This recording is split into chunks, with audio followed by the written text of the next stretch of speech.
Ya estamos transmitiendo en vivo. Bueno, buenas noches a todos, a todas.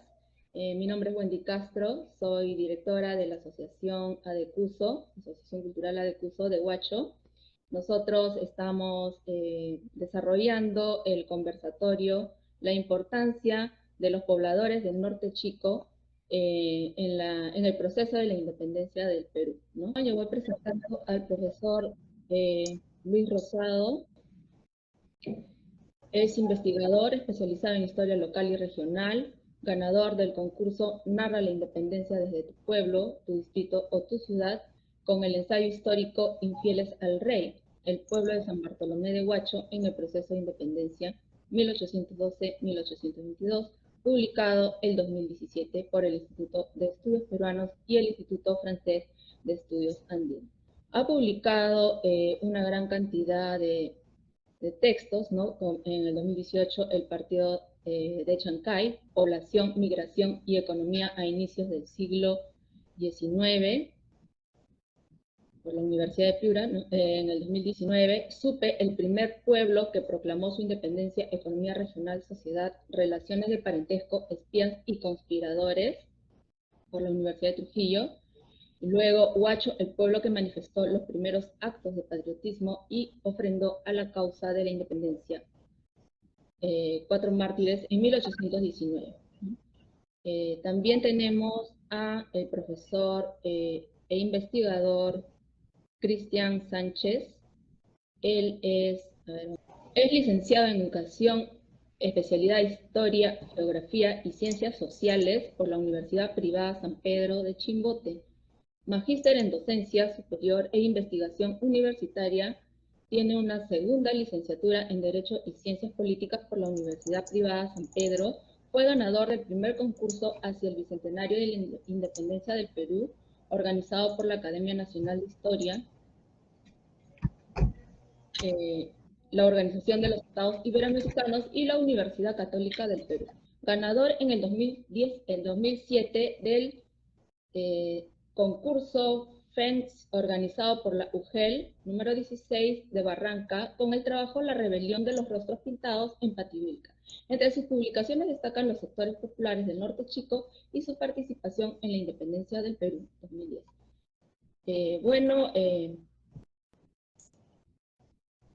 Le vamos a dar pase al profesor Luis Rosado. Bienvenido, profesor Luis Rosado. ¿Qué tal, Wendy? Buenas tardes, ¿me escuchas? Por estar con nosotros aquí acompañándonos, y bueno, le doy la palabra para que prosiga con su exposición. Sí, ¿me escuchas, Wendy? Sí, sí se escucha bien. Bien, voy a intentar compartir la pantalla. Acá estamos. Bien, ¿me confirma si se ve pantalla completa, por favor?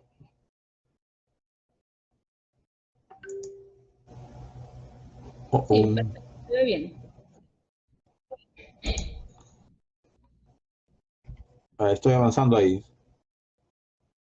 Bien, el tema que voy a desarrollar en estos 30 minutos son los aportes de los pueblos, ¿no? de la antigua provincia de Chancay a la independencia, ¿no? El tema es un tema que ya fue de alguna manera desarrollado en la década del 70, de manera muy particular por Emilio Rosas Cuadros, ¿no? Este importante historiador local que pudo de alguna manera recoger en diferentes fuentes, ¿no? Amparado pues en la historiografía de aquel momento, que buscaba que rescatar la participación de los pueblos, ¿no? En contraposición al centralismo de Lima que se había vivido en todos los años anteriores, ¿no? Entonces hizo una recopilación de la participación, pero hoy en día pues esa compilación la hemos desarrollado, ¿no? En el sentido de que hemos ahondado en las fuentes documentales en líneas generales se puede decir pues que hubo de repente un exceso de triunfalismo, ¿no? En el sentido de que se generalizaban muchas cosas y que sin embargo con la investigación ya más actualizada hemos podido pues ver algunos detalles que voy a pasar a mencionar ahora de manera muy rápida, ¿no? En primer lugar, ubicarnos, ¿no? Estamos en la provincia de Chancay, formaba parte de la Intendencia de Lima, una intendencia muy amplia, ¿no? En donde Lima estaba al centro y hacia la periferia norte estaba pues la provincia de Chancay, ¿no? Que abarcaba tres valles, el valle de Chancay, el valle de Huaura, el valle de Supe, ¿no? Y que hoy día pues en realidad está partido en tres provincias, ¿no? La provincia de Huaura, Barranca y Huaral, ¿no? Y en esta provincia habían varias doctrinas, ¿no? Y a la vez al interior de cada doctrina habían pueblos, ¿no? Habían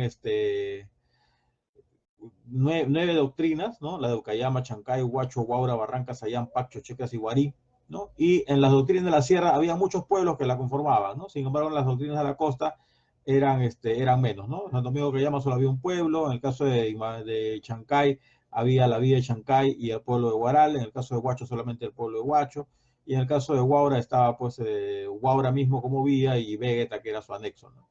En ese San Ildefonso de la Barranca habían dos, Supe y Barranca, ¿no? Y así podíamos ir contando lo que hay en el caso de la sierra, ¿no? Pero nos interesa más lo de la costa porque es lo que más información tenemos, ¿no?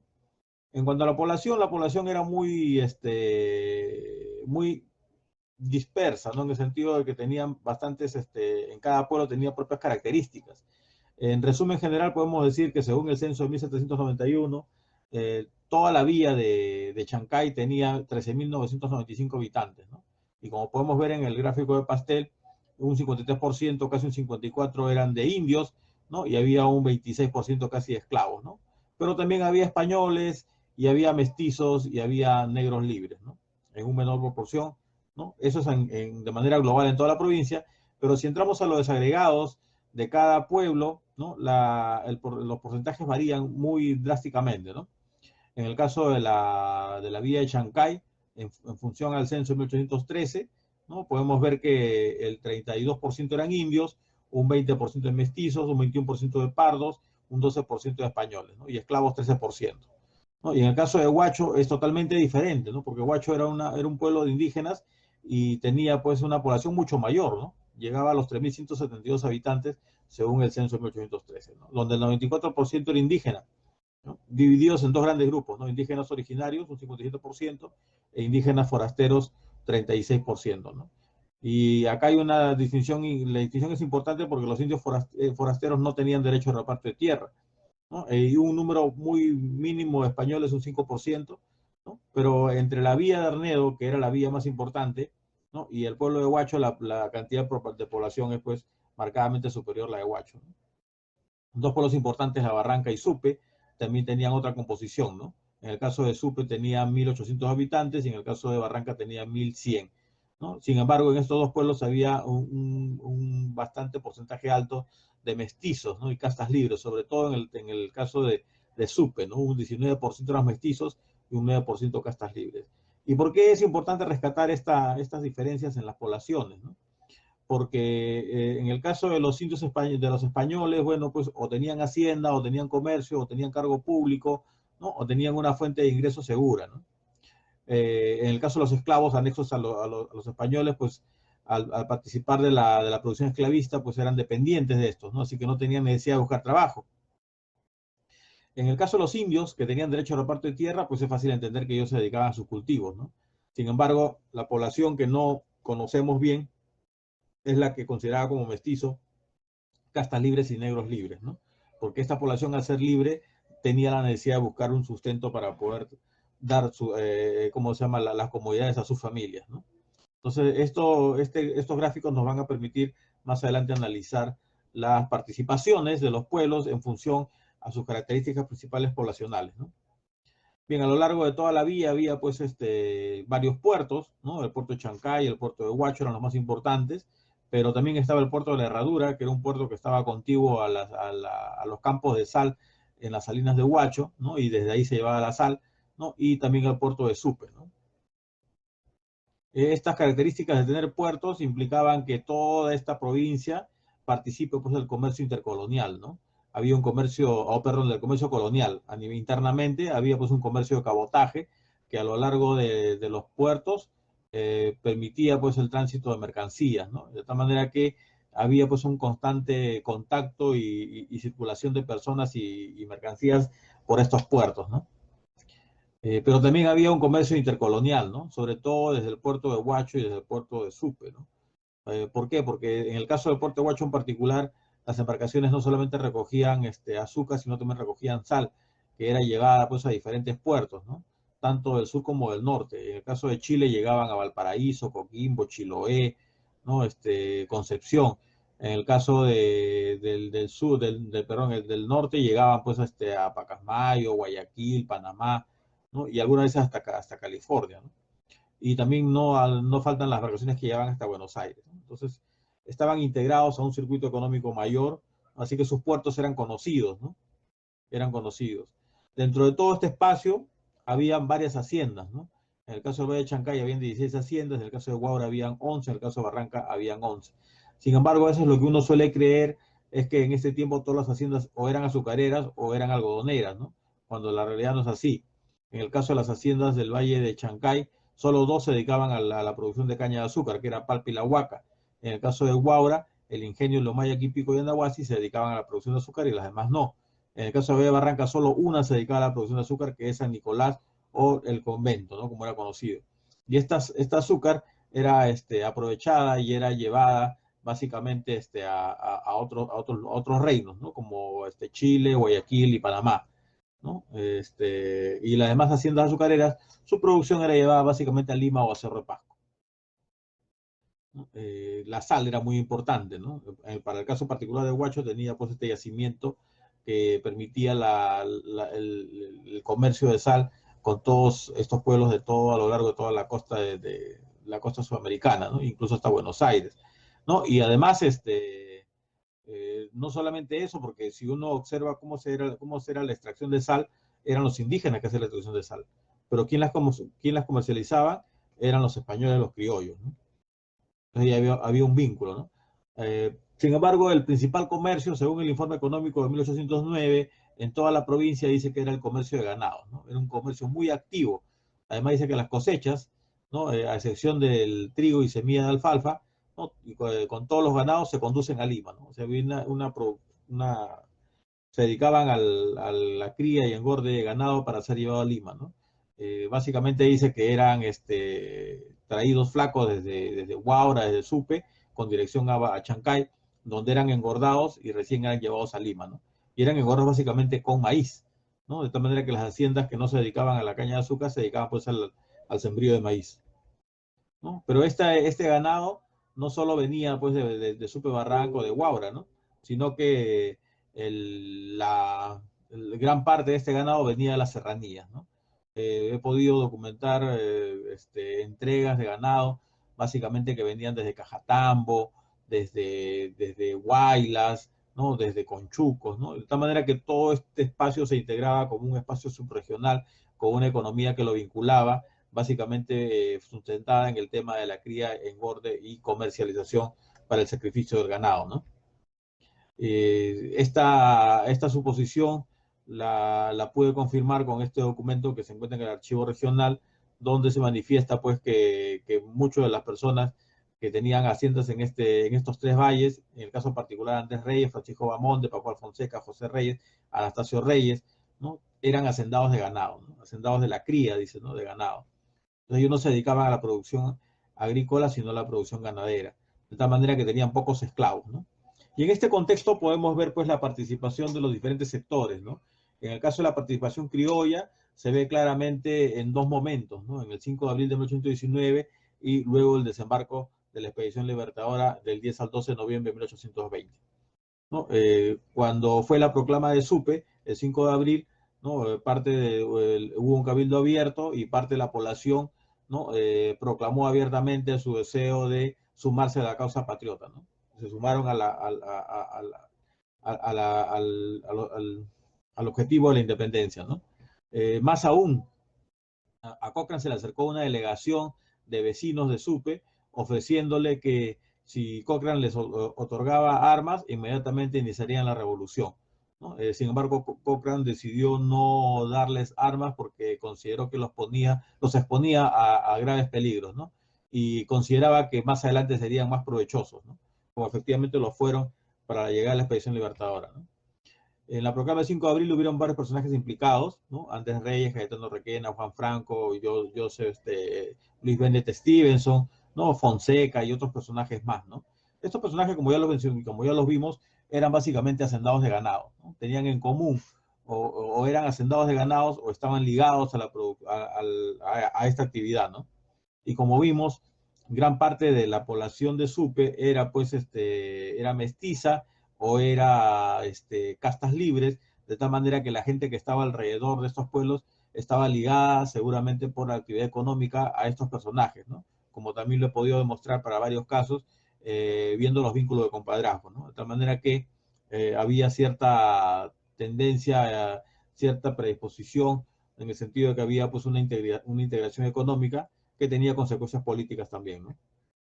Bien, seguramente lo que estoy diciendo tiene que ver con el sustento que da para poder entender esta afirmación que Pezuela anota en sus memorias el día 8 de abril de 1819, ¿no? Con respecto a los hechos que habían ocurrido los días anteriores. Dice, en dicha costa y a su espalda, en sus inmediatos partidos de Conchucos, Huelas y Cajatambo, han sido obligados todos los emisarios de los enemigos y cuantos incidentes se han huido de esta capital. Y solo reina la decidida voluntad de ellos a los enemigos, o sea, a los insurgentes, o sea, a los patriotas, ¿no?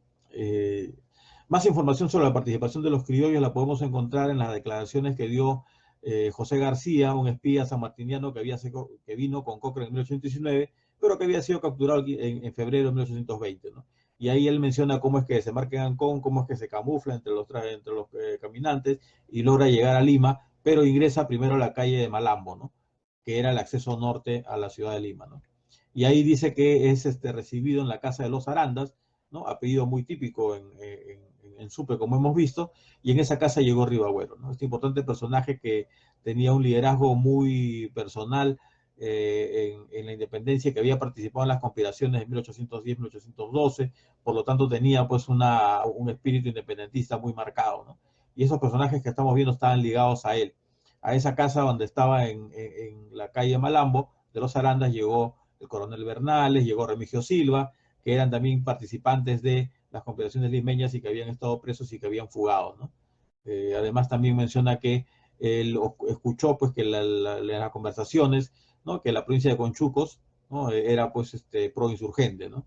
Escuchó que Manuel Fonseca se había comprometido con los insurgentes, que en cuanto llegue la Escuadra Libertadora, ¿no? Se había comprometido con Cochrane en Supe, que en cuanto llegue la Escuadra Libertadora, él iba a copiar ganados, caballos, mulas, para poner al servicio patriota, ¿no? Además menciona también a Reyes, no precisa si es Andrés Reyes o algunos de sus hermanos, ¿no? Y a Franco, ¿no? Como personajes que están a favor de los patriotas. Al año siguiente, el 10 de noviembre de 1820, ¿no? Las primeras embarcaciones que llegan son dos, el día 9 de noviembre llegan dos embarcaciones, y ese día las milicias que se habían formado para defender las playas de Huacho, tanto criollas como indígenas, simplemente salieron huyendo con dirección a Sayán, ¿no? Es decir, no hicieron frente, ¿no? Y estas milicias estaban conformadas, como yo lo mencioné, por criollos y por indígenas. Y acá podemos encontrar otro grupo de criollos que sí eran pro indígenas o pro realistas al principio, ¿no? Pedro Urbina, Manuel Toribio Verano, Florencio López, ¿no? José María Salazar, Manuel Salazar, ¿no? Eran pro realistas. Sin embargo, terminan pasando al bando patriota después que los realistas abandonan el Valle de Chancay y dejan de amenazar el Valle de Huaura, ¿no? Y San Martín se siente ya un poco más relajado en ese sentido, ¿no? Porque ya no tiene mucha presión realista cerca, ¿no? Bueno, pero no quiero dejar entender de que todos los hacendados eran necesariamente pro-patriotas, ¿no? Porque en este cuadro que elaboró Alberto Flores Galindo y que se encuentra en la ciudad sumergida, se indica pues el resumen de las haciendas que fueron secuestradas. Es decir, haciendas que fueron de españoles, pero que seguramente por no sumarse al bando patriota, lo que hicieron durante el protectorado y con Monteagudo a la cabeza, ¿no? Fue lo que conocemos hoy día como expropiación, ¿no? Fueron secuestradas. Y ahí tenemos pues que el Valle de Chancay fue el más afectado, ¿no? ¿no? Y el Valle de Barranca, por el contrario, solamente tuvo una hacienda secuestrada, que era la de San Nicolás, que tenía posesión enfiteutica Manuel García, ¿no? De tal manera que, ¿no? Se puede entender básicamente que en el caso del Valle de Chancay, ¿no? Hubo pues una presencia de personajes hacendados pro-realistas, ¿no? A diferencia de Barranca, que la mayoría era pro-patriotas, ¿no? También hemos podido encontrar que los criollos en algunos casos, en el caso particular Andrés Reyes, por su apoyo a la causa patriota recibió un beneficio, ¿no? San Martín mismo le da este documento donde lo exonera del servicio de sus esclavos al Ejército Libertador, ¿no? Además, no solamente de Tambo Viejo, sino de todas sus propiedades. Entonces, en el caso particular, los criollos, vemos pues que ellos son los que otorgan un recurso muy importante que es ganado vacuno, caballos, mulas, que son muy importantes para el ejército, y San Martín lo consideraba así, ¿no? Pero ellos también parece ser, según este documento, obtuvieron beneficios por ese servicio. Y eso que si lo vemos todavía a largo tiempo, vamos a ver que estos personajes van a tener una participación política muy activa.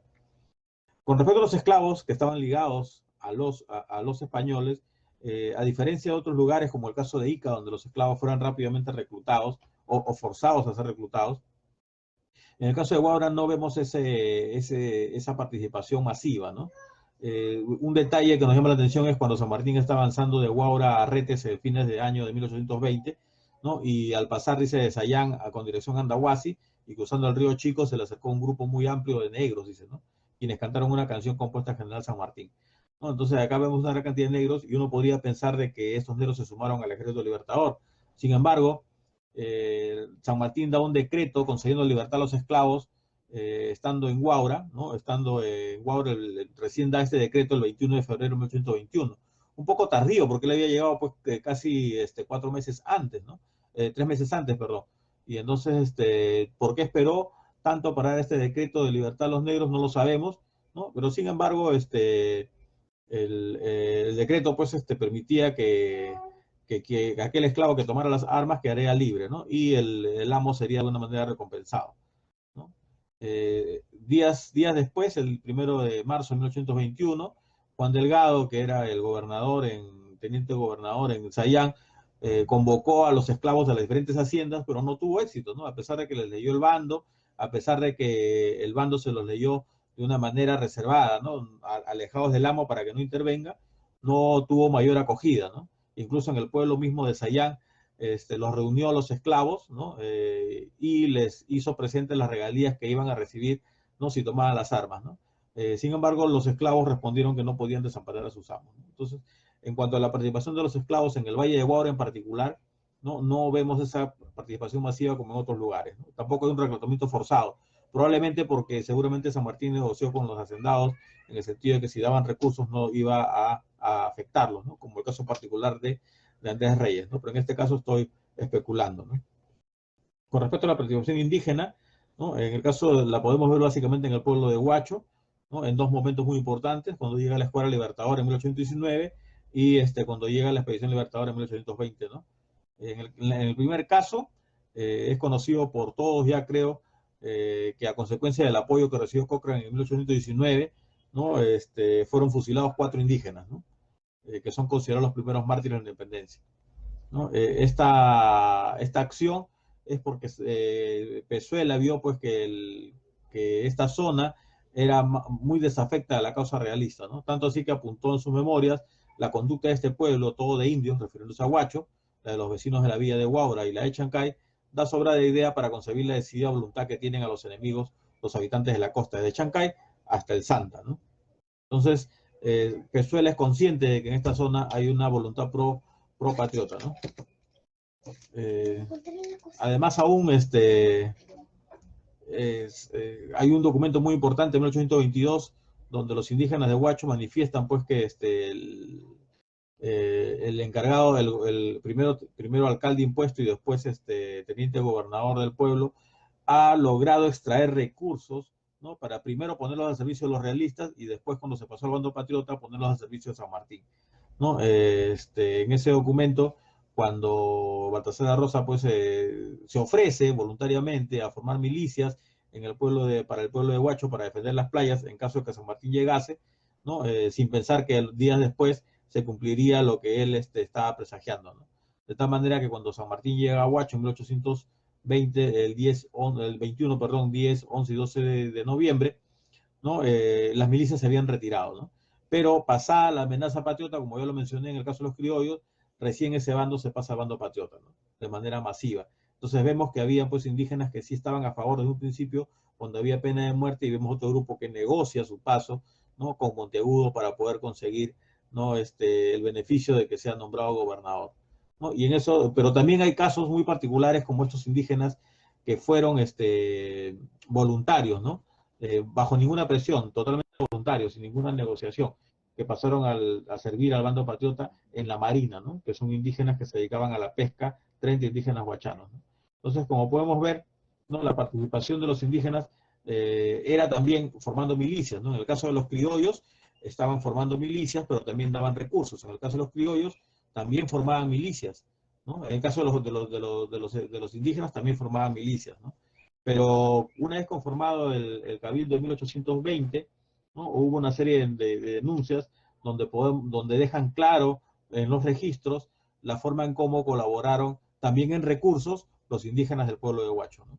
Al margen de cuál fue la situación en la que se presentó, lo que nos queda claro es que los indígenas no solamente participaron como milicianos, sino también otorgando recursos, ¿no? A diferencia de los hacendados de ganado que daban pues ganado, daban mulas y caballos, los indígenas del pueblo daban reses, daban velas, carneros, arroz, sal, leña, carbón, pastos, naranjas, chanchos, harina, tabaco, jamón, maíz, frenos, ¿no? O se refiere pues a los frenos que usaban los caballos, las mulas, daban dinero también y daban incluso hasta ají, ¿no? Entonces su producción, al ser diferente a la producción que tenían los criollos, pero también les permitía colaborar de esta manera, ¿no? El aporte en leña es muy importante, ¿no? Porque incluso hay documentos que mencionan que están pidiendo leña desde Retes, cuando el cuartel estaba allá, o desde Ancón, ¿no? Porque carecían totalmente de estas leñas, ¿no? Incluso la entrega de aves está considerada en otros documentos, ¿no? Aves menores como patos, gallinas, pavos, ¿no?, que eran muy importantes, ¿no?, para el sustento, ¿no? Pero como lo mencioné, no solamente daban recursos, sino también formaban milicias, ¿no? En el caso de las milicias, las de Huacho son conocidas, pero también hay otras milicias de otros pueblos, ¿no? Buscando la documentación hemos podido encontrar esta milicia del pueblo de Huanangui, ¿no?, que está al servicio patriota, pero que tiene un conflicto, ¿no? Porque ellos quieren servir en Sayán y no quieren servir en Parcho, porque según dicen ellos, desde épocas inmemoriales, sus milicias siempre la han hecho para servir en Sayán, ¿no?, que está más cerca de su pueblo, ¿no? Y lo cual nos permite enterarnos que también formaban milicias, ¿no? En el caso particular de Huacho, pues este documento es muy gráfico, ¿no?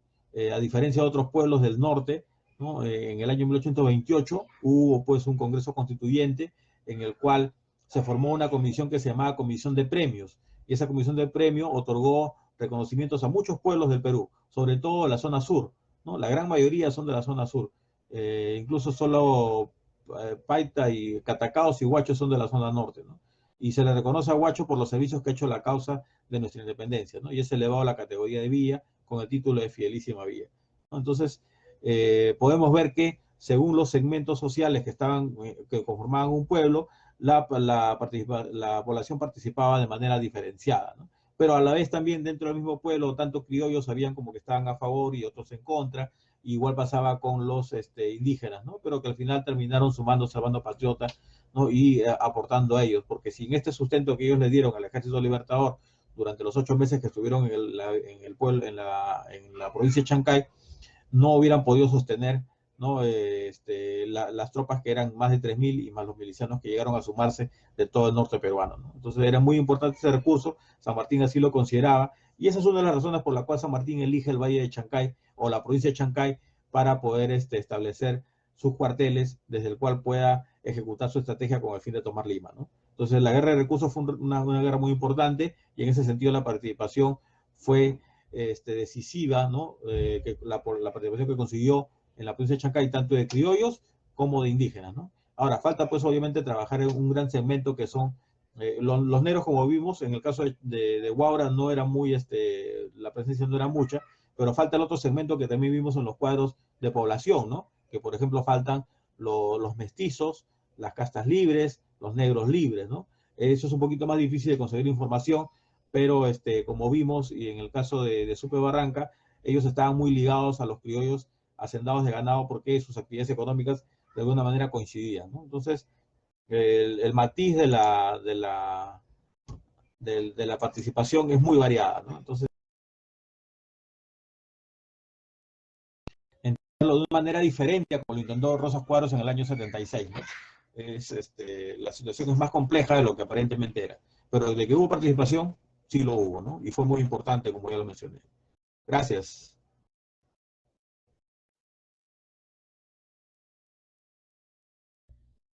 Muchas gracias, profesor Luis Rosado.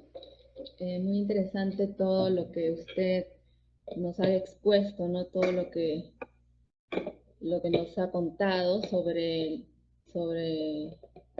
los pobladores del norte chico, ¿no? Cómo intervinieron en este proceso de la independencia del Perú y cómo era en aquella época todo,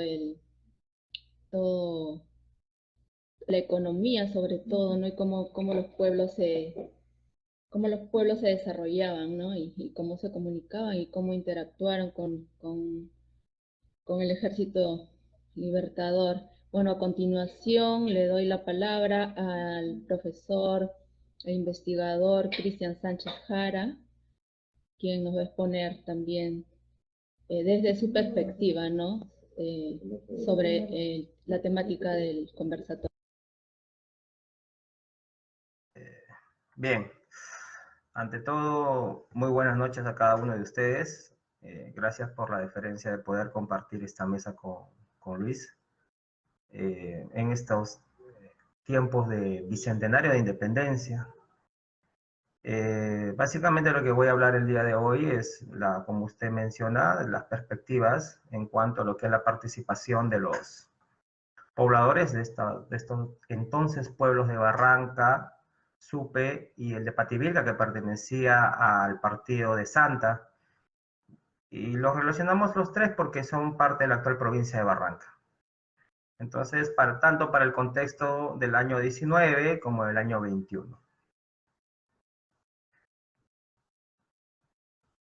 Bien, algo que Luis ha mencionado y es cierto, si queremos ir haciendo un balance de las perspectivas económicas en cuanto a que ya se venía desarrollando el tipo de actividad económica, claramente la provincia en general mayormente era comerciante de ganado, y tal como lo menciona Melet, quien estuvo en el año 1815 en esta relación de viajeros que nos grafica desde el punto de vista etnográfico, incluso antropológico, costumbres, tradiciones, acerca de sus pareceres cuando ellos recorrieron las costas y la provincia de la entonces provincia de Chancay.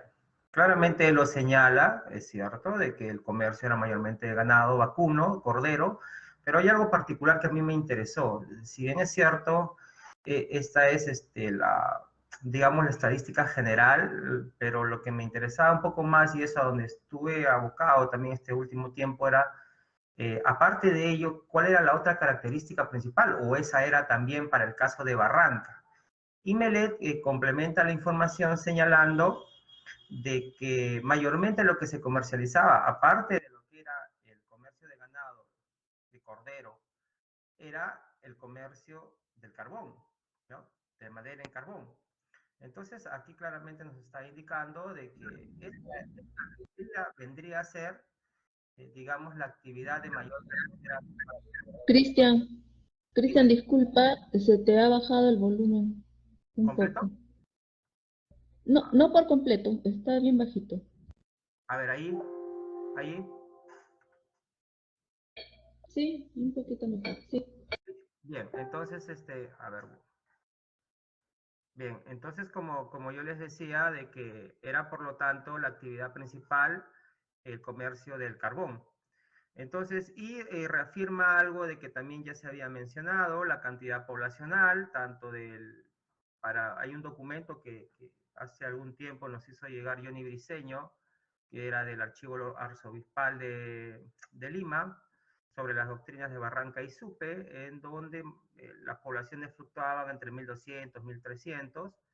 Y bueno, claramente, aunque no con exactitud, pero Melec señala que era 1200 aproximadamente la cantidad poblacional que tenía el entonces pueblo de Barranca.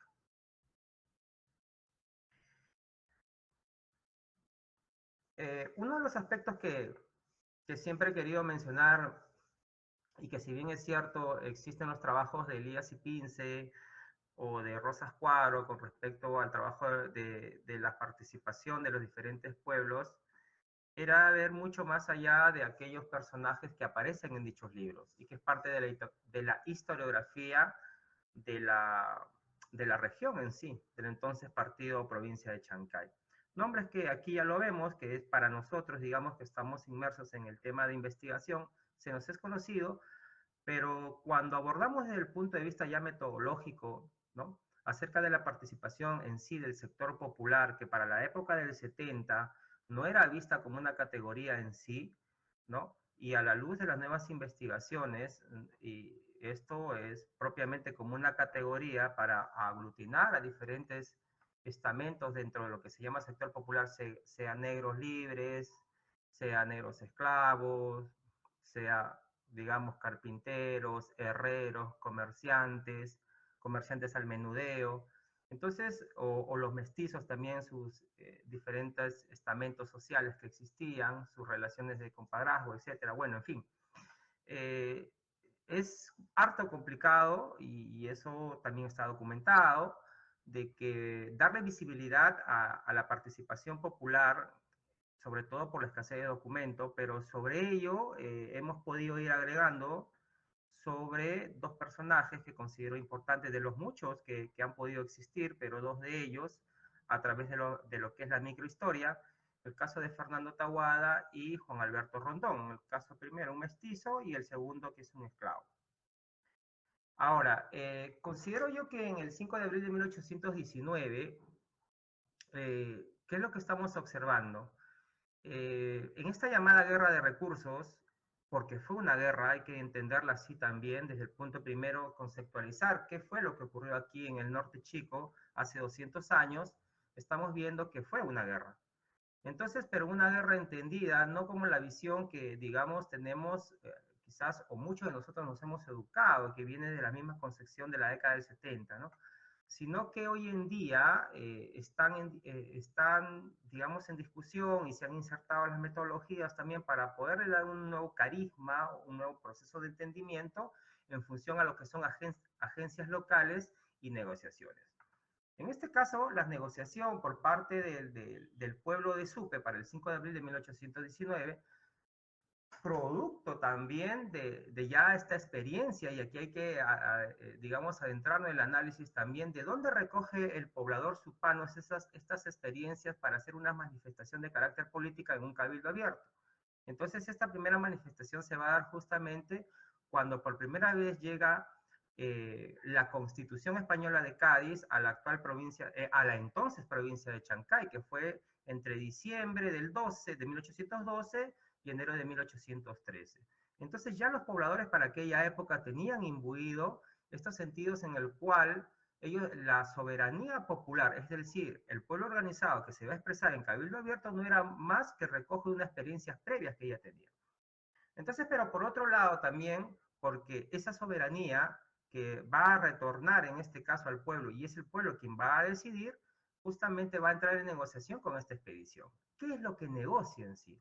Lo que negocia es básicamente en una situación de contexto de guerra. Por un lado, tenemos una expedición que ha llegado al actual puerto de Supe, que en ese caso era el puerto de Supe, y bueno, básicamente lo que venía era por la información que habían recibido de Huacho, y eso está claramente documentado en las memorias principalmente de Pezuela, en donde se señala de que aquí existía en el río de la Barranca un caudal de dinero que Pezuela estaba trasladando porque toda la costa peruana estaba bloqueada y con dirección desde Barranca hacia Guarmey para luego trasladar a las Filipinas, que era el único lugar, entre comillas, en el Asia que quedaba libre porque toda la costa americana estaba prácticamente bloqueada. Entonces, estas negociaciones en donde van a aparecer algunos personajes como Villanueva, Doroteo de los Santos, el mismo Andrés de los Reyes, el caso particular de Vidal, luego lo vamos a explicar. Entonces, hay que ver también a estos personajes que hacen una participación política en estas negociaciones bajo agendas locales en un contexto de guerra. Pero también verlos cuál ha sido su tránsito, y eso es algo que ya he venido manifestando en ponencias anteriores, que hay que detenernos también ver a estos personajes no solamente en el tránsito de guerras de independencia, sino cuál es su participación política post-independencia. Es un aspecto muy importante en el cual hemos podido ir ya dilucidando algunos aspectos que posteriormente se irán dando a conocer. Entonces, a partir de ello también buscar esa visibilidad de aquellos sectores populares. Uno de estos personajes es justamente Fernando Taboada.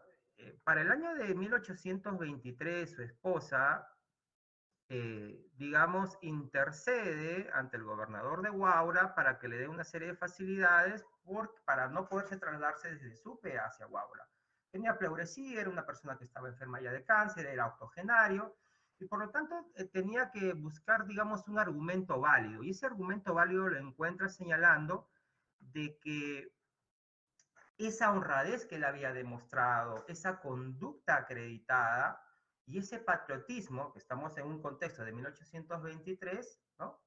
Era uno de esos primeros pobladores que juntamente, que no solamente, y lo había obviado, y era por razón obvia, porque solamente aparecen liderazgos de algunos propietarios, pero aparecen personajes en las cuales su esposa manifiesta de que él fue uno también de los partícipes de este cabildo abierto para el periodo de 1819 en la expedición Cochrane. Este es un aspecto muy importante a incorporar porque se visibiliza a quien en las memorias de Cochrane, en las memorias del propio virrey, o la misma de Stevenson, o la del propio Bulnes, que también mencionan, estoy mencionando alguna de ellas nada más, o el propio Vidal, no aparece este personaje. Entonces, a partir de ahí, a través de esta microhistoria, podemos ir dilucidando que personajes anónimos totalmente también son incluidos dentro de lo que fue la participación, una participación política, lógicamente, en este Cabildo Abierto del 5 de abril de 1819. Y lo mismo va a ocurrir con aquellos negros esclavos.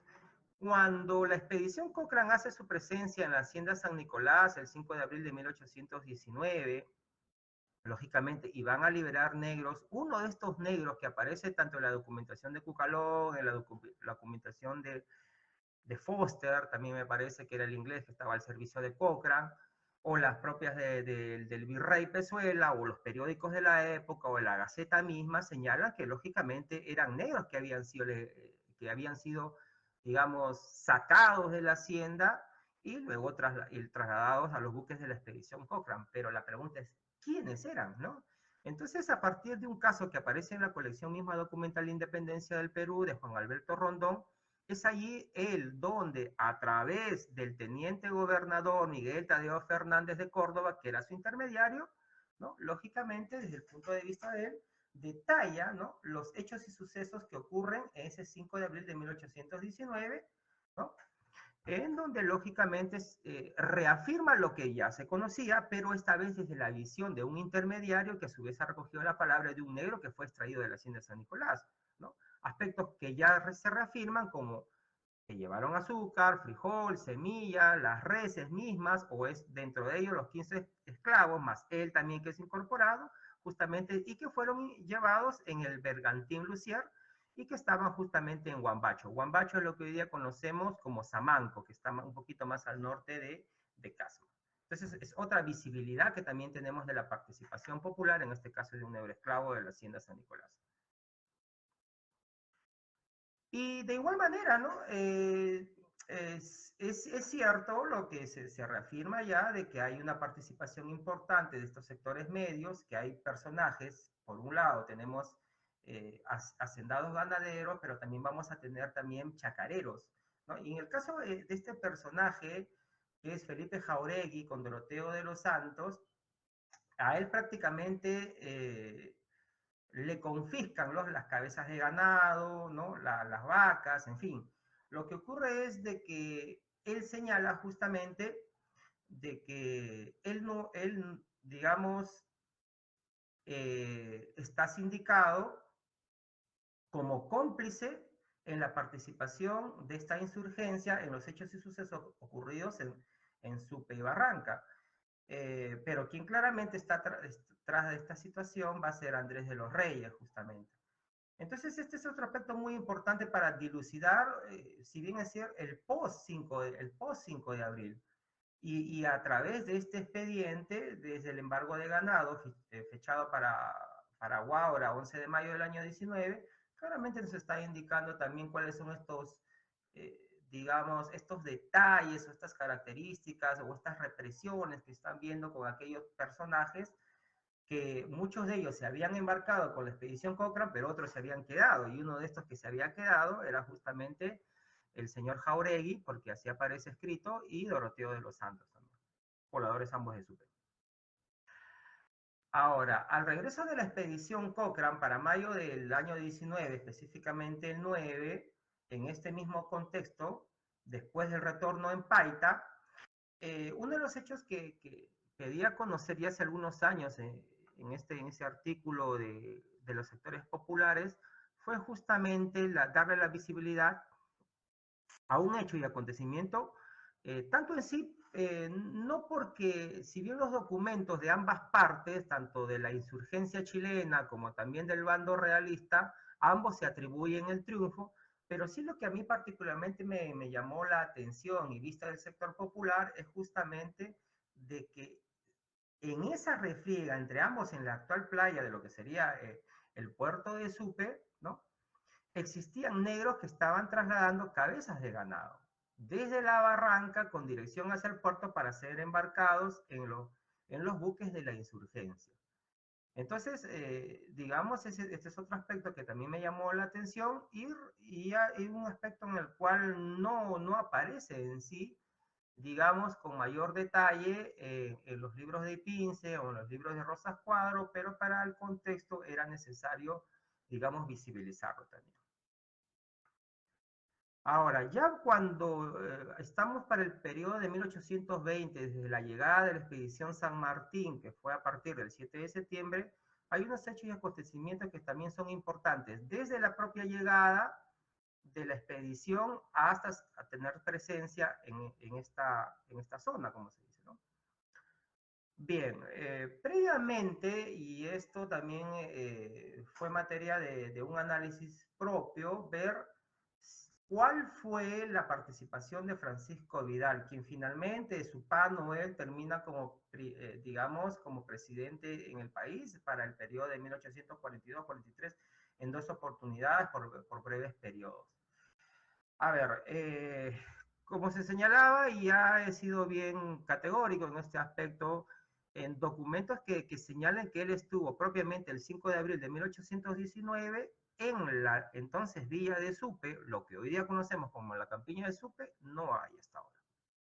Pero más allá de ver si estuvo o no estuvo, es ver al personaje que era totalmente joven. Él había nacido el 2 de abril de 1800 y para el año del 5 de abril del año 19 tenía esa misma cantidad, 19 años, era demasiado joven que pudiese encabezar un hecho en sí político, pero en que nada va a terminar dañando o meñando quien a mi criterio considero que hay que verlo como un personaje de larga duración. Pero más allá de verlo como un personaje de larga duración, es poder entender a quien finalmente se va a convertir como presidente de la República, cuál fue su participación, su estreno político complementario, porque estuvo en Barranca y no estuvo en Supe, y eso lo señala claramente Bulnes, con Bernal Espolledo, en ese tránsito de dejar de ser colonia a ser república y posteriormente posindependencia. Entonces, claramente su relación con el sector plebeyo.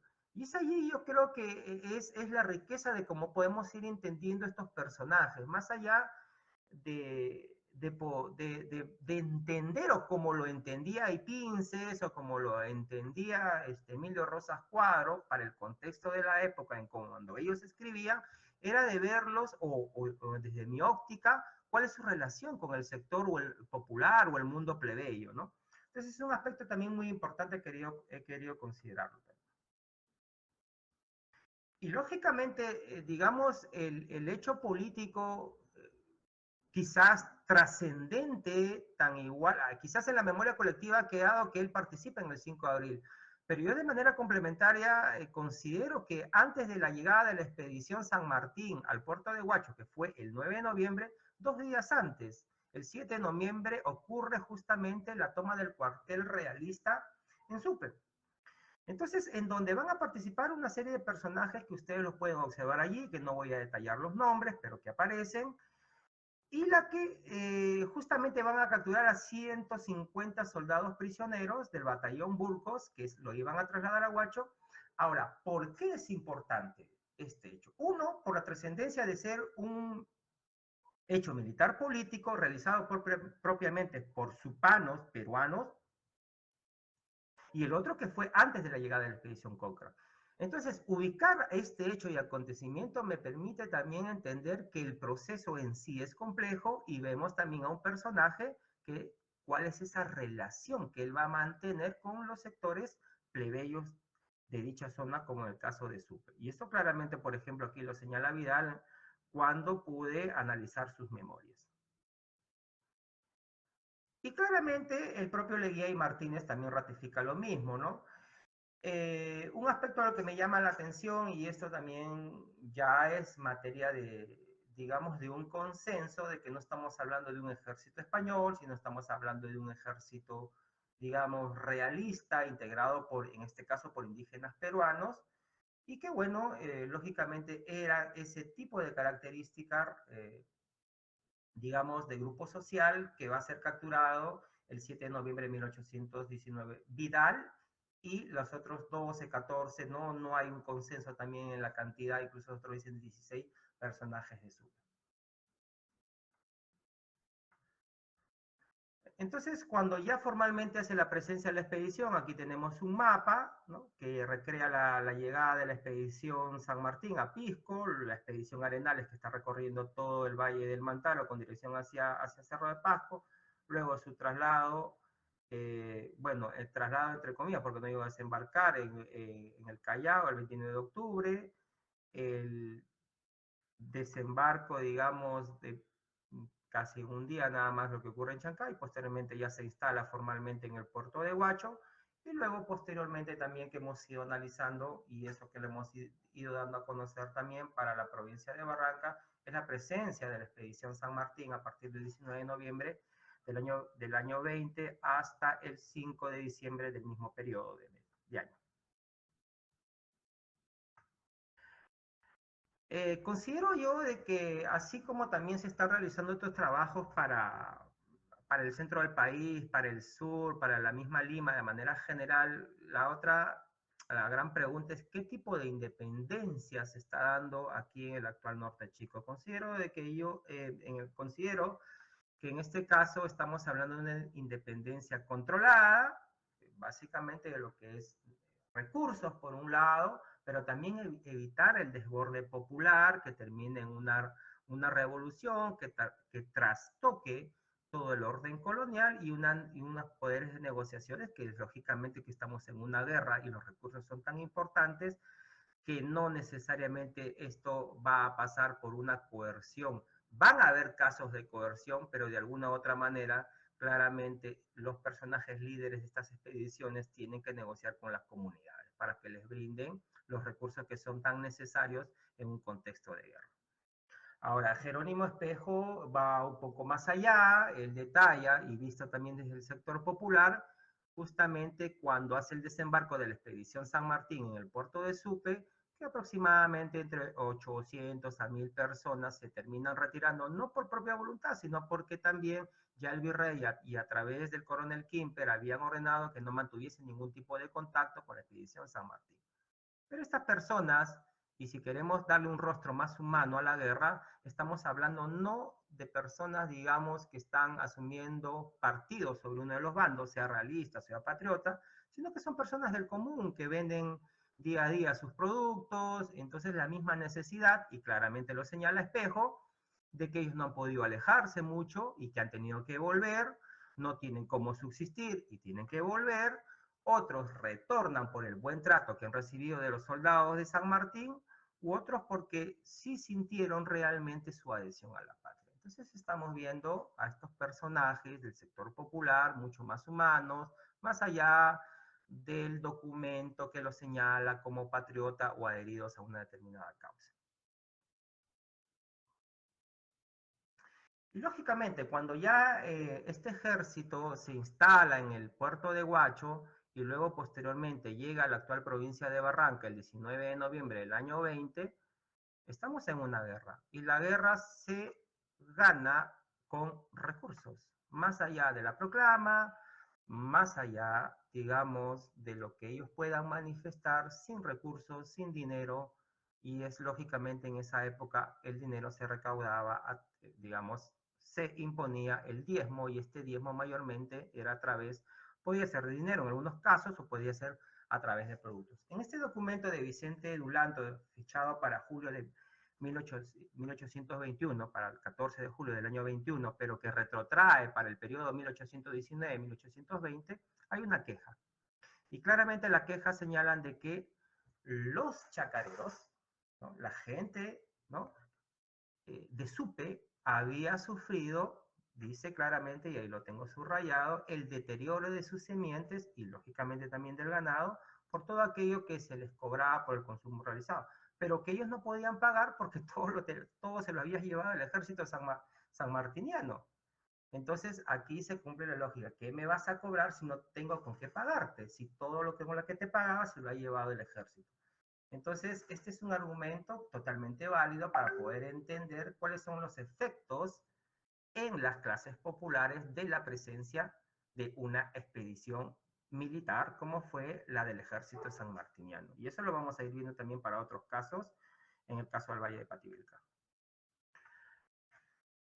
Este nuevo concepto que también se maneja es acerca de los negros de la patria o los afrosoldados. En la expedición Cochrane habíamos visto que se habían incorporado negros, no solamente de Supe, sino también va a ocurrir en Huaura, va a ocurrir lo mismo en Samanco, ocurre también en Paita, y bueno, van a ir formando posteriormente la infantería patriota, ¿no?, tal como lo menciona Guillermo Miller, y que bueno, van a incorporarse a los batallones 7 y 8. Estos personajes que habían estado un año antes en la expedición Cochrane regresan para el año 20. Y claramente aquí se ve que estos afrosoldados, ¿no?, lo dice Miller claramente, entonces obtienen el permiso para reunirse con sus padres, con sus hermanos, con sus amigos, pero también con otro objetivo. ¿Cuál es el otro objetivo? El objetivo es poder seguir incorporando más negros. Entonces, la población de negros para el periodo de la guerra era aproximadamente, en la Intendencia de Lima, aproximadamente casi 24.000 negros entre libres y esclavos, ¿no? Pero, digamos, hay una importante población, sobre todo para el caso de Supe y para el caso de Guaito, que vamos a ver los mecanismos de incorporación. Y claramente aquí lo señala que fue esta relación entre los que regresaban y a quienes trataban de convencer para sumarse al ejército sanmartiniano. Y bueno, este es un aspecto que ya se ha hablado, digamos, en varias ponencias también, es acerca de la jura que ocurre el 26 de noviembre del año 20 y que lo señala claramente Paro y Cien. También ubicarla dentro de este gran contexto que fue las juras de independencia, tanto en Pativilca y Barranca para el día 26, Supe lo reafirma el 27, la primero lo había hecho en la proclama del 5 de abril, luego lo hace para este periodo y luego para el año 21 también. Y lógicamente aquí también menciona otros detalles, como es la participación de las mujeres también, y Paro y señala de que son mujeres supanas, de que no tienen tanta predisposición para el baile, porque bueno, él señala que dicen que han estado atareadas, ¿no? Y esto, entendido para el contexto de la época, señala que tenían una activa participación en parte de la logística, ¿no? Y este es un aspecto que también consideramos porque ya se ha insertado en el calendario local el 26 de noviembre de 1820 como una jura política que ocurrió en la actual provincia de Barranca. Bueno, la Hacienda Guaito. La Hacienda Guaito, si bien es cierto, no pertenecía al entonces partido de Chancay, estaba justamente en el límite con el partido de Santa. El límite por el norte del partido de Chancay era justamente con el partido de Santa, era el río de la Barranca. Y al otro extremo, simplemente pasando, estaba la Hacienda Guaito. Tal como ahora es un polar, Es un pueblo, ¿no?, que ubicado a 300 metros sobre el nivel del mar, tiene aproximadamente entre 1000 habitantes, 1500. Y bueno, lo que allí me interesó es a través de una serie de documentos y exposiciones de motivos de quien entonces era el dueño, que era Domingo Orué Mirones, que a su vez había recibido la hacienda para el año, si mal no tengo entendido, 8 o 10, era el dueño, era un español, pero que bueno, se retira finalmente del Perú y él queda como dueño. Y bueno, es un personaje muy interesante para poder analizarlo, pero a mí lo que me interesó más que todo, siendo Pativilca perteneciente a la actual provincia de Barranca y para la época perteneciente al partido de Santa, era cuáles son esos efectos del ejército sanmartiniano. Aquí básicamente lo que hemos podido ir encontrando es que hay una mecánica de descapitalización, como yo le llamo. O sea, era el bien más importante que tenían las haciendas. Guaito era una hacienda azucarera por excelencia, y Lucho lo había manifestado también lo era la del convento de los padres agustinos, San Nicolás, en el Valle de Supe, pero Guaito era, digamos, por excelencia una hacienda totalmente casi azucarera en sí, y tenía una importante población negra. Entonces lo que vamos a ir viendo aquí es que, y él claramente señala, lógicamente desde la óptica de Orué, es de que la presencia del ejército libertador sanmartiniano ha terminado arruinando, los ha despojado de sus esclavos, y aquí vamos a ver cuáles son esas relaciones que también dan entre lo que dicen los documentos y los hechos en concreto dentro de un contexto de guerra, ¿no? Y para el periodo de 1823 él señala que no solamente esos dos aspectos, sino que para el 23 también la libertad de pasto, la libertad de vender estos alfalfales, que ellos tenían el monopolio, la exclusividad de comercio. Y algo que también he podido ubicar hace muy poco también, una de las razones por las cuales Orué se va a encontrar también como participación política el 5 de abril de 1819 sería el cobro, ¿no?, que el cobro, digamos, entre comillas, excesivo que se le está haciendo también a los azucareros por trasladar, ¿no? La ruta era sacarla por el azúcar por el puerto de la Barranca, sacarla por el puerto de Supe, ¿no?, o sacarla también por el puerto de Las Salinas. Entonces, lógicamente tienes que pasar por el puente de Huaura, y ahí también les cobraban un impuesto, ¿no? Entonces, esto también, digamos que de alguna u otra manera desalentaba a la producción, y esto es tentativo, es una hipótesis aún, para poder, ojalá podamos encontrar el documento que reafirme que justamente sería también otro de los motivos por el cual un personaje que tenía todo, que era millonario, como era Domingo Orué, se ve inmiscuido, ¿no?, digamos, en estas redes, ¿no?, de espionaje y de accionar político, en la cual la cabeza visible ya está comprobada, era José de la Riva Agüero, ¿no? Y era justamente estos cobros que le estaban haciendo en el puente de Huaura. Es un aspecto también para seguir analizando, y que tentativamente lo podemos ir manifestando ya, como hipótesis. Justamente algo que lo había mencionado Luis era cuáles eran estas mecánicas o los efectos que tenían justamente los decretos que habían dado San Martín, en este caso el bando del 21 de febrero del año 20. A ver, ¿cómo afecta este bando del año 21 a la hacienda en sí, o al conjunto de haciendas, o en particular a la de Guaito? Bueno, él señala claramente de que, por un lado, desde su presencia en Pisco, la proclama es de que no van a tocar a los negros esclavos, salvo que de manera, entre comillas, voluntaria, el hacendado les entregue con pago posterior, ¿no?, a cada uno de ellos por sus aportes al sistema de independencia. Así claramente lo señala aquí, ¿no? Hay un proceso, entonces, por lo tanto, me entrega los esclavos, te vamos a indemnizar, pero no necesariamente este bando que a la letra decía aquello va a reflejarse en la realidad, porque muchas veces, ¿no?, la práctica de lo jurídico a lo real dista mucho, hay veces. Por un lado, vamos a ver que las haciendas, en este caso la de Guaito, en un promedio que he calculado entre 230 esclavos de una población de casi de 400, va a sufrir una descapitalización. E incluso también en este ir y venir, porque de manera voluntaria lo hace en el primer intento. Luego, cuando ya los propios hacendados ven de que la situación se está complicando porque las exacciones son más fuertes, ellos también van a formar, digamos, una junta transitoria para poder negociar con San Martín.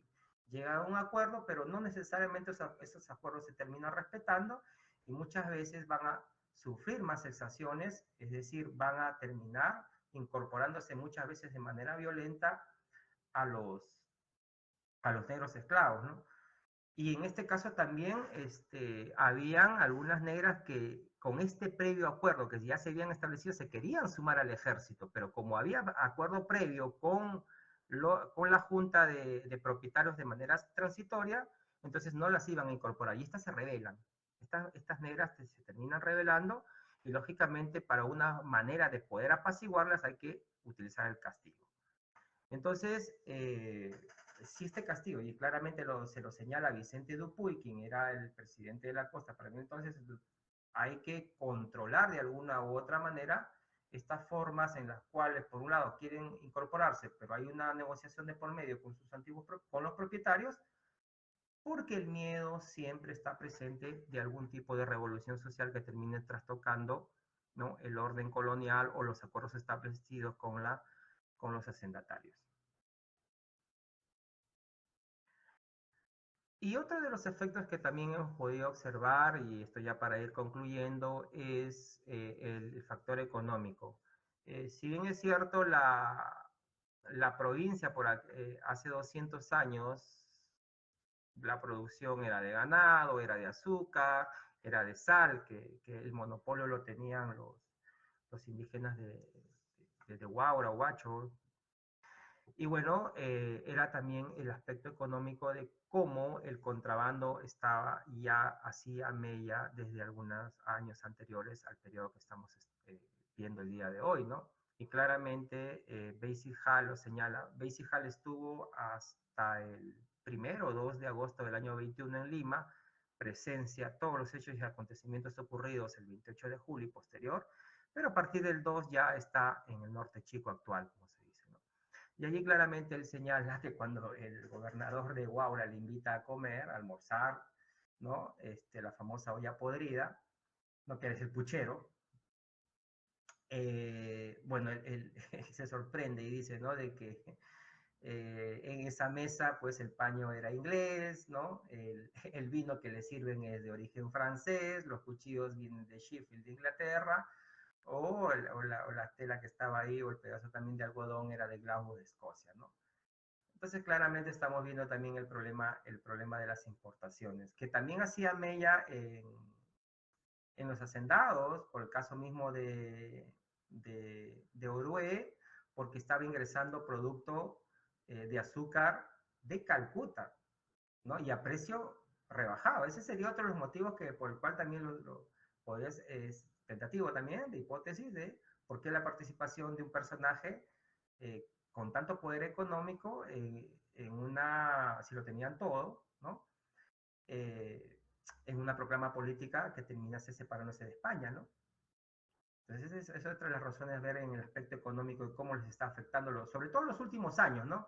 Que considero que van desde el 15 hasta el 19 para ver de por qué estos personajes terminan inmiscuyéndose para la redundancia, en hechos o actos políticos como proclamas o juras, ¿no?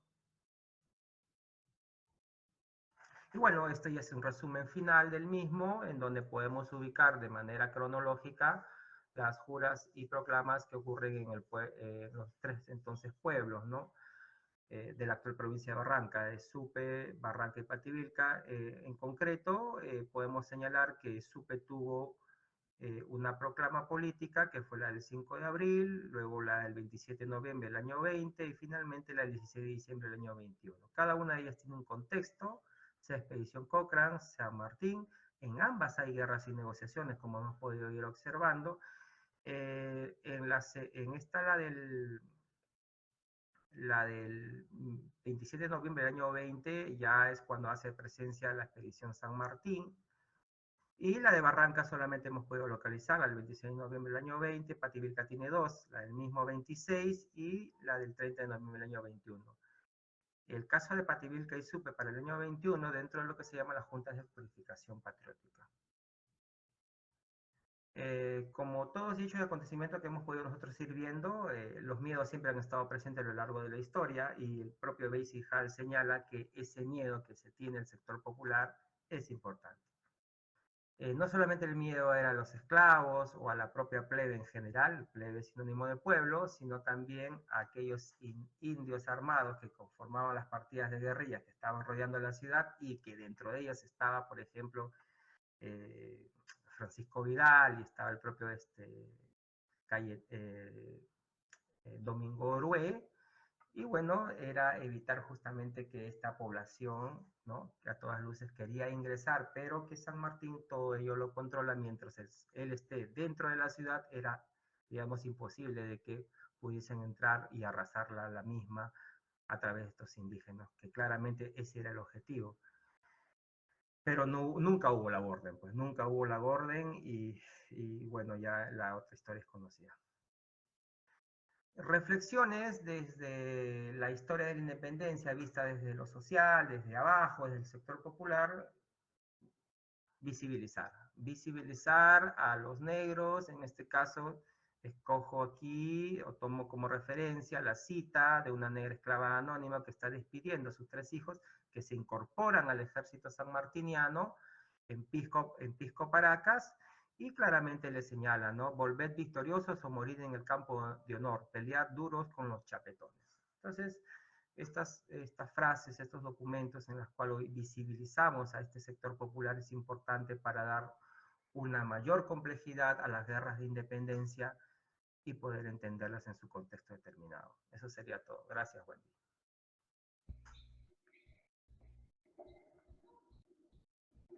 Bueno, muchas gracias, profesor Luis Rosado, profesor Cristian Sánchez.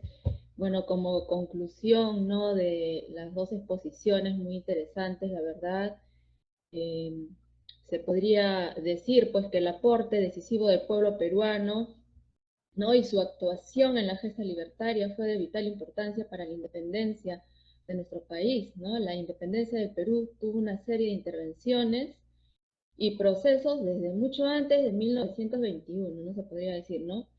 Nosotros bueno, un poco en la historia oficial nacional que se nos cuenta, ¿no?, un poco ensalzando mucho a los libertadores, pero también es muy importante conocer esta parte de la historia, de cómo los pueblos también aportaron a este proceso, ¿no?, y los ideales de libertad que eran compartidos entre pobladores en su mayoría indígenas, ¿no?, negros, criollos, quienes, como nos han ustedes transmitido a través de sus dos exposiciones, ¿no?, que en grupos regulares como tropas o masas irregulares como montoneras tuvieron participación activa en el proceso independentista, ¿no? Entonces, de este modo, creo que se puede decir que la independencia no se forja solamente en 3 años, como mucho de la mayoría cree, ¿no?, sino que es un proceso largo, producido de abajo hacia arriba sobre todo, ¿no?, desde los pueblos, ¿no?, y donde los actores sociales también intervinieron de distintas maneras, ¿no? Un poco preocupante es que hay muy escasos trabajos publicados sobre la materia, ¿no? Entonces este tema requiere mucho más investigación, investigaciones más intensivas, enfocadas desde todas sus profundas raíces y múltiples facetas, ¿no?, a base de las fuentes primarias, en particular las de índole regional, porque nosotros aquí, a través de estos eventos, estamos tratando de rescatar toda ¿no?, la historia regional, ¿no?, desde la parte del norte chico, ¿no? Entonces, muy interesante. También aquí, a través de las exposiciones, se ha podido también desarrollar una serie de línea de tiempo, ¿no? Acá tenemos desde 1817, en que don José de San Martín cruza los Andes y consigue la independencia de Chile en 1818, ¿no?, hasta cuando ya Cochrane llega por primera vez las primeras expediciones de Cochrane, ¿no?, en 1819, ¿no? Cochrane llega a Pativilca también el 5 de abril, ¿no?, de 1819, y el 31 de marzo llega a Huaura, ¿no? Se está como que formando una especie de línea de tiempo en toda esta historia de acá del norte chico. También es muy importante los nombres, ¿no? Que ustedes han citado, ¿no? Felipe Jauregui, Francisco Taboada, Mariano Gaviño, Francisco Vidal, ¿no? Que nosotros, por ejemplo, en Huacho conocemos como algunos, por ejemplo, como Elías Pince, ¿no? Como el nombre de una calle, pero muchos pobladores no saben quién es, ¿no? Entonces es muy importante este tipo de conversaciones con ustedes, investigadores, ¿no? Conocedores de la materia, para que también los pobladores del norte chico se sientan identificados con esta historia, ¿no? Que nuestra identidad pues se sienta también muy más realzada, ¿no? Y bueno, muy interesante, ¿no? Espero que también se pueda llegar pues con este tipo de trabajo a niños y jóvenes también para que se sientan orgullosos de sus raíces, ¿no? Muchísimas gracias a ambos y bueno, esperamos que no sea la primera conversación que tenemos y siempre bienvenidos a este espacio. Muchas gracias. Si tienen algunas reflexiones finales que compartirnos.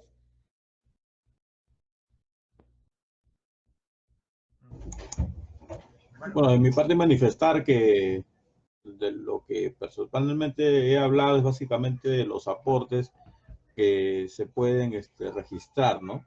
Pero no he hablado, por ejemplo, del tema de las agendas, ¿no? O sea, qué es lo que buscaba cada sector. Lo que sí queda claro es que el sector criollo es el que lideró la independencia, ¿no?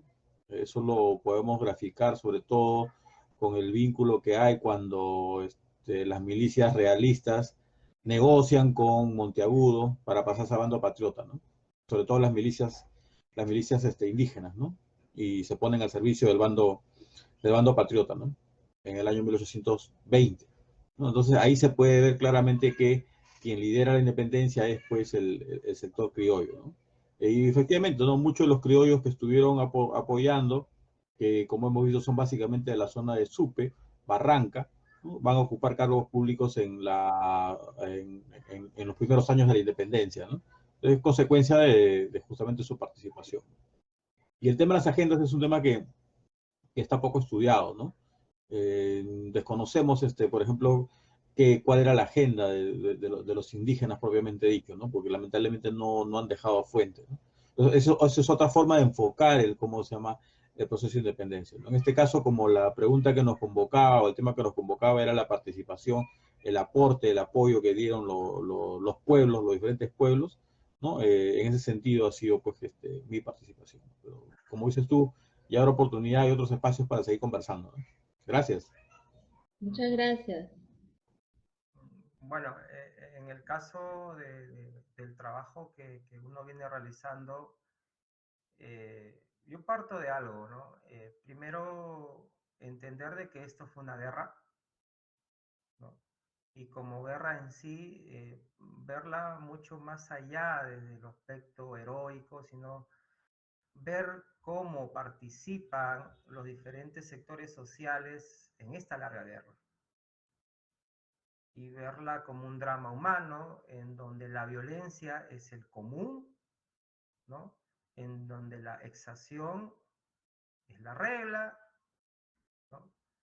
Y en donde, como hemos podido ir observándolo, no necesariamente las proclamas, ¿no?, van de la mano con la realidad. Y cuando analicé ya en muy particular el caso de la Hacienda Guaito, justamente quería ver algo que siempre se mencionaba de carácter general, ¿no? O sea, ¿hubo incorporación de negros? Sí las hubo. O sea, eso claramente se sabe, ¿cierto? Pero la mecánica de cómo se van incorporando entre ese tránsito desde la llegada de San Martín el 7 de septiembre hasta marzo más o menos de 1821, para el caso de Guaito es claro, es claro.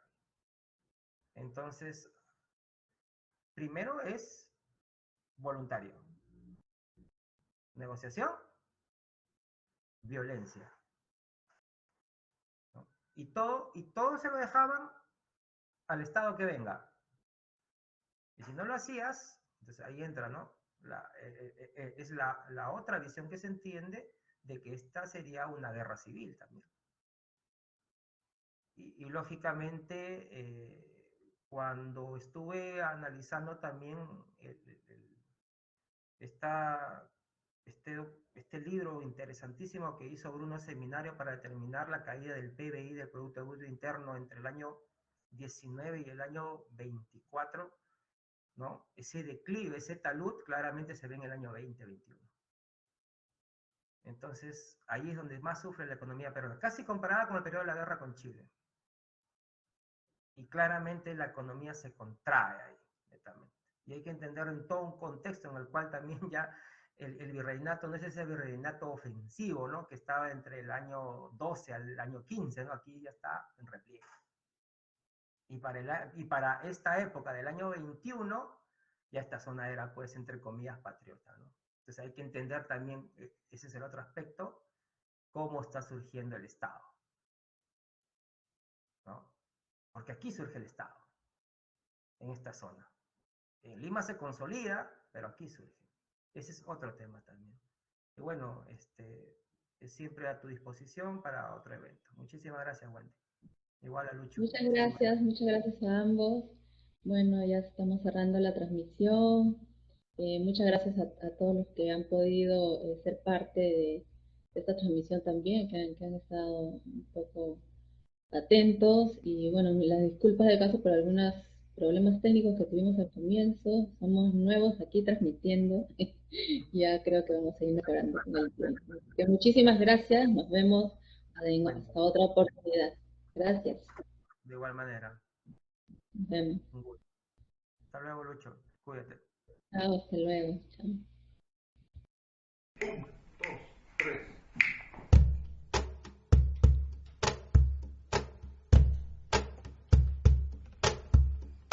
3.